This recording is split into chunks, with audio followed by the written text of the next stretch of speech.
Bonjour à tous. On va voir pour... souvenez-vous, j'avais fait des boutures de Bégonia Rex. Bon, ils sont ici dans le contenant. Avant tout, on va voir, parce qu'il faut préparer, on sait qu'on va repiquer, donc il faut préparer un contenant pour les recevoir. Alors ceci, c'est un pot naturellement en terre. Moi, c'est ce que je préfère. D'accord? C'est le plus naturel. Pot en plastique, ça ne respire pas tellement bien. Bon, enfin, soit.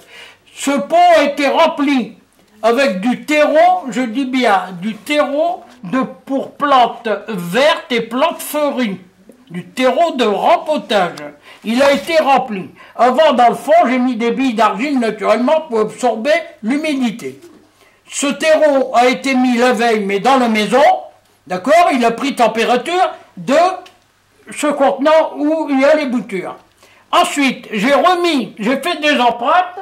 J'ai fait des empreintes dans le pot ici, naturellement, et puis j'ai mis du terreau de semis sur ces empreintes, et ils se sont humidifiés naturellement, parce que l'autre terreau pour plantes vertes était lui aussi humidifié. J'ai bien dit humidifié, c'est pas du breu, c'est très très légèrement.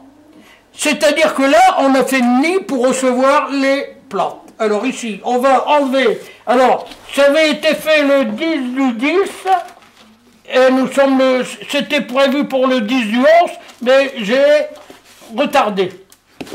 Voilà, j'enlève le couvert. Vous pouvez regarder, il est comment? Il y a de la buée dessus, et ça c'est le système, parce que ce contenant n'a pas été ouvert du tout pendant un bon mois.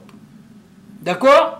Donc, je n'ai pas remis d'eau, et à l'origine, c'était un terreau, mais vraiment très faiblement humidifié. Alors, nous voilà en contact des trois boutures. Vous les voyez? Alors, on va les tirer. C'est valable, je pense, parce que, regardez, ça c'est la feuille d'origine, là, ici, tout le tour. Ah oui, une chose, je peux vous faire remarquer aussi, elle ne touche pas le contenant ici, hein. Autrement, ça aurait amené la pourriture. Parce que la condensation se fait là tout le tour, et sur le couvercle, elle redescend, et ainsi de suite. Et regardez au milieu, il y a déjà le rejet, c'est-à-dire le nouveau Bégonia Rex qui arrive. Alors, je vais le soutirer, délicatement, voilà. Voilà le résultat. La feuille, je la tiens comme ça, il n'y a pas de danger. Regardez l'enracinement ici en dessous. Alors ces racines, comme je disais tout à l'heure, sont habituées avec du terreau de semis qu'on avait mis ici. Légèrement humidifié, légèrement. Et regardez, voilà votre bégonia qui arrive. Voilà.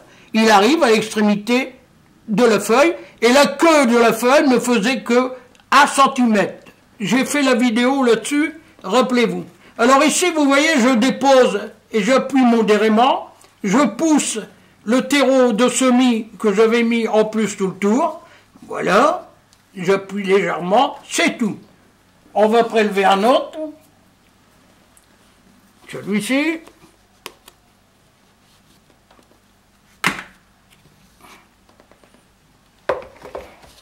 Regardez la quantité de racines.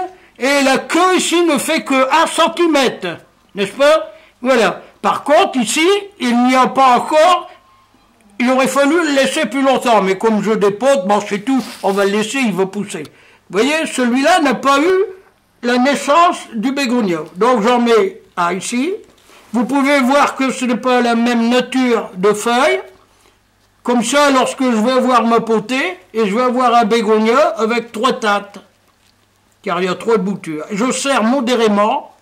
La reprise va se faire très bien parce que sortant du terreau de semis et rencontrant du terreau de semis ici, il ne va pas y avoir de choc pour la reprise. Après, naturellement, je prends le troisième. Hein. Les racines vont propager. Et voilà, regardez, voilà la troisième. Vous voyez les racines? Regardez, le bégonia vient, il passe en dessous, là.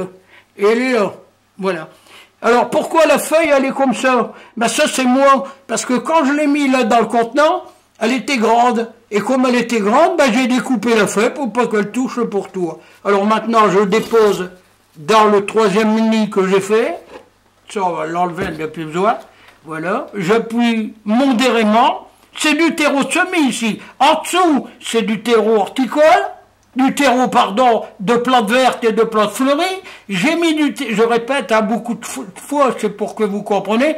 Et j'ai mis du terreau de semis pour que la plante, la bouture qui a poussé, ne soit pas en contact du terreau pour plantes vertes et fleuries tout de suite, elle sera au contact du terreau de semis. Voilà. Et j'appuie modérément, ce qui vous donnera une potée avec, de bégonia rex avec 3 différents. Voilà. Alors, je répète, maintenant, ici, pas d'eau. Pas d'eau du tout. Pas d'eau. Ça, c'est humide. L'humidité, il y en a assez. Et ça, c'est la température du contenant qui était dans la maison. L'eau qu'on devra mettre pour l'arrosage sera ici. Et vous voyez, quand vous mettez là-dedans en utilisant un pot en terre, vous voyez que l'eau monte ici, l'humidité. Voilà. Et si jamais vous devez